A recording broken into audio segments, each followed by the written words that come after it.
Listen up, get ready, I'm not gonna take no more. There's a revolution, a revelation going on in my soul.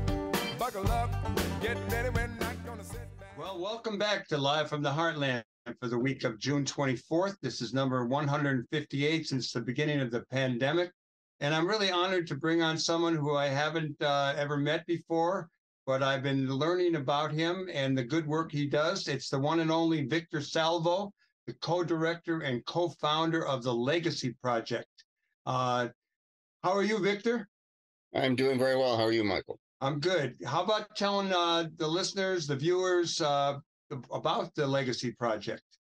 Well, the Legacy Project is an education and cultural charity that's devoted to celebrating the contributions LGBTQ people have made to world history and culture, and to use that information as a tool to counter the ignorance which underlies bullying, both in the classroom and in society. Aha. And how long have you been around and doing this? I'd say we started work in earnest probably in 2008, incorporated in 2010, and never looked back from that point. So, well, what led you to do it? I think I read somewhere that you had been thinking about doing this sort of thing for a long time. You were involved in other work, and then you took this on, and you've done a lot of stuff.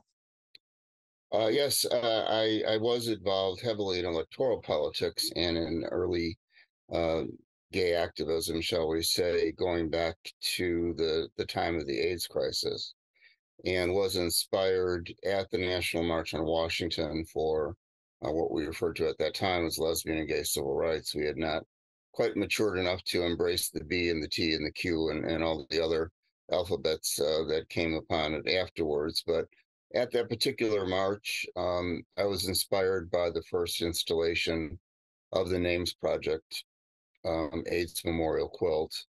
And it was there that several things happened at that march. It was the first time there had been a protest at the Supreme Court. It was on the heels of a horrible Supreme Court decision, which essentially made gay sex illegal in the United States, and that happened in 1986. And we were also embarking on the first time we recognized what would become known as National Coming Out Day, where we were expected to embrace our shared history. And the problem was none of us knew what it was.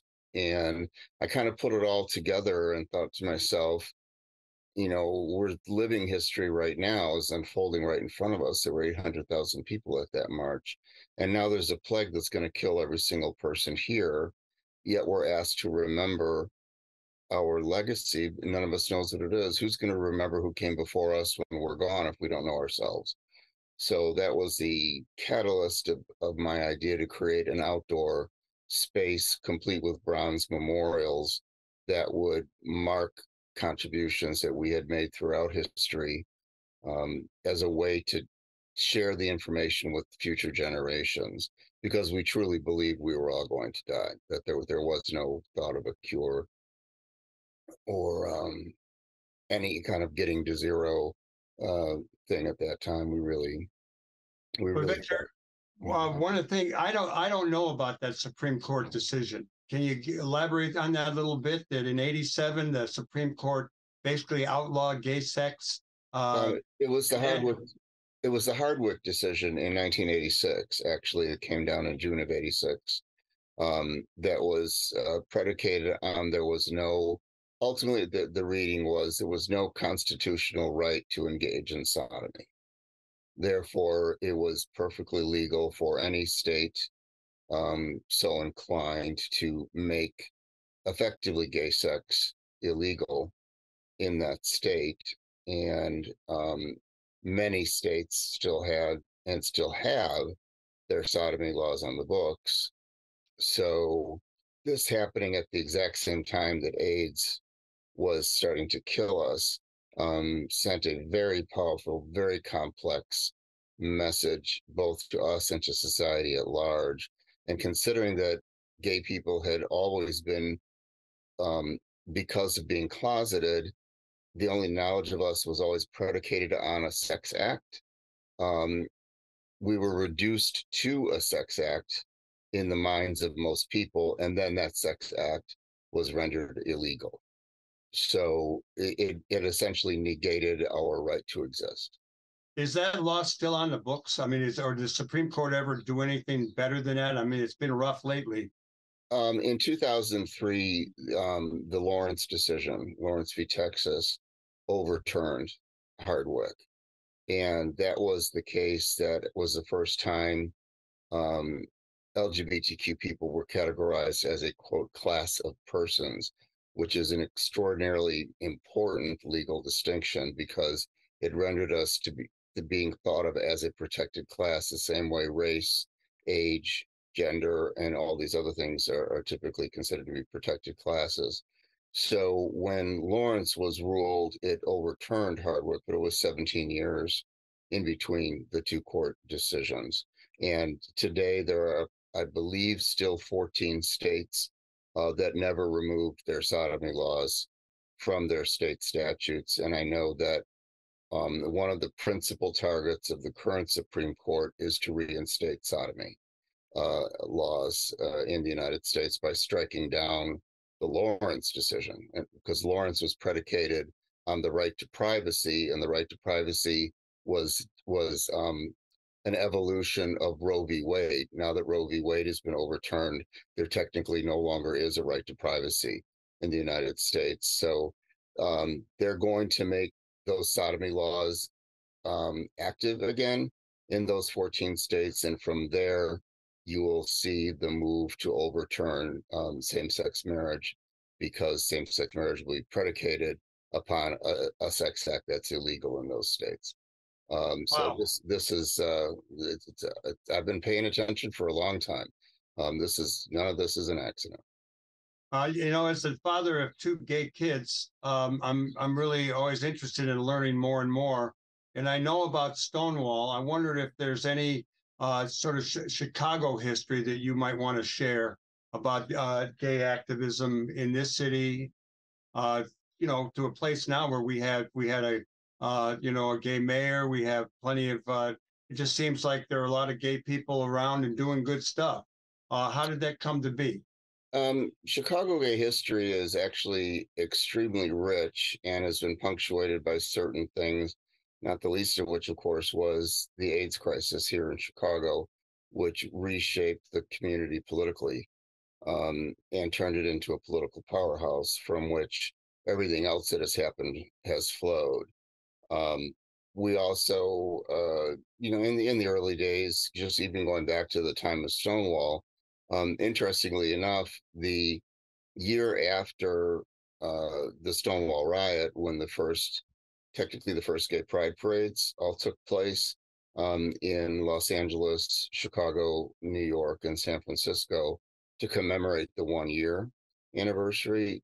Actually, Chicago's took place first. All the other cities did them on one day, and Chicago's was a day earlier. So technically speaking, Chicago actually hosted the very first gay pride parade in the country. And there's a group in Chicago that's moving to have that, the location of where that started in Bughouse Square, to have a memorial place there and to have that site declared a historic landmark for that reason as the site of the first gay pride parade in the country. But Chicago, we're very different than New York and Los Angeles and in Washington, D.C. It has a lot to do. We have an appreciation of history, which I think is because of the Chicago fire. So many people were wiped out and so much history was lost. We have an extremely diverse community as far as multiple ethnicities, and all of those groups were impacted by the fire. And we have a very much roll up our sleeves and get it done kind of attitude. So when time came to really begin pushing for increased AIDS funding and all that, the community finally stopped fighting amongst itself and found its voice and began to push forward changes, which eventually telegraphed throughout the entire state, making, in my estimation today, and I've looked pretty closely at this, I would go so far as to say that Chicago is probably the most progressive city in the country. And Illinois is easily in the top three, if not the most progressive state in the country. No, I agree with that. And, I love this city and the people who are making it a better and better place. One of the reasons that we had you on is because we learned about the Legacy Walk, Mm-hmm. which is an outdoor public display that is, I don't know what the status of it is right now, but on North Halsted Street. How about telling us about that and how that project will celebrate LGBTQ contributions to the world and to culture in general? The Legacy Walk was the inaugural dedication took place in October of 2012, actually on the 25th anniversary of the day the idea had been conceived. So the walk now is fully complete. It's a half mile long on both sides of the street, so a mile altogether, and consists of 49 bronze memorials, soon to be 51 because we're adding 2 more this year. Bronze memorials recognizing LGBT contributions to world history and culture. So it is there. It was declared a historic landmark in 2019. We do tours on a regular basis, and it's a great place to come and learn about an aspect of history most people don't realize is missing. Is there a website where people can learn more about it that you would share with us? Absolutely. Go to www.legacyprojectchicago.org and pour yourself a cup of tea or a glass of wine and prepare to enjoy yourself. There's hundreds and hundreds of pages on the website, and you'll have a wonderful time discovering people, many of whom you've already heard of and knew about but did not know they were part of the LGBTQ community, and people you've never heard of who did extraordinary things that you have heard of. You just didn't know that there was a queer person behind it. So they actually, there's a tour people could take, but they could also walk up and down Halsted Street. Sure. Yeah, it's free. It's open air. It's everything that I had wanted it to be from the very beginning. One of the things that caught my attention, being a sports fanatic, was there was an article on Outsports magazine that the Cubs, not my favorite team, I'll confess, is sponsoring a bronze memorial to honor the only openly gay man to have played Major League Baseball, Glenn Burke. I'm sure there are other gay fellows playing ball, but tell us a little bit about Glenn Burke and his induction into the Legacy Walk coming up. In the 1970s, Burke was outed. He didn't come out to his team. He was actually outed. He played for, I believe it was the Dodgers, and he played for 2 teams, and he was only in the majors for 4 years altogether because the one team traded him to the other. And he ended up being outed basically because he was believed to be in a relationship with Tommy Lasorda's son. And word got around, and he was tormented mercilessly on both teams, and he ended up quitting the majors. And it's very, very sad story because he descended into a life of drugs and homelessness. He eventually passed away from AIDS several years later, but he actually kind of cleaned up his act and was an instrumental person in the first gay games that took place in 1982. And he's recognized now as not only the first openly gay person to play in Major League Baseball, but he is also, believe it or not, the man who invented the high five. He slapped a high five to Dusty Baker when Dusty was rounding and coming into home plate. And then Burke immediately after that hit his own home run. And no one had ever seen that gesture before, and so he actually was credited with the creation of the high five. Well, that's a great story, Victor. Let me, these are short segments, and there's a lot more to talk about, so I hope that we'll get you back on the show. But sure. There are a couple of things that why don't you tell both our listeners and our viewers about your textbook and the Legacy Wall. The Legacy Wall is our traveling installation. It's been to 45 cities across the United States since beginning its tour in 2017. Has 125 biographical elements on it. It's basically the size of a very large trade show installation. it, like the Legacy Walk, is digitally interactive and is connected directly to the database and the website, which houses all of the curriculum that has been created for the state of Illinois. Many people don't realize that the teaching of LGBTQ narratives historically is required in the state of Illinois, and we are the architects of that curriculum. And we're now in the process of writing our first textbook, which will be the first of a series that'll come out sometime in 2024. And it's called LGBTQ History Makers When They Were Kids. Well, one of the things, you mentioned earlier the gay marriage, and it seemed to me that we were really on a positive direction. A lot of people, whereas they don't have like a Latino or a African American in their family, a lot of people have in their family or know someone who's gay, and we seem to make great strides. All of a sudden, in the last few years, particularly in this kind of Trumpian era, we see a real pushback and kind of the rise of fascist forces. I wonder if you have any comments on where we're at and what people need to be aware of and to do going forward. That's a big one, but give it a shot.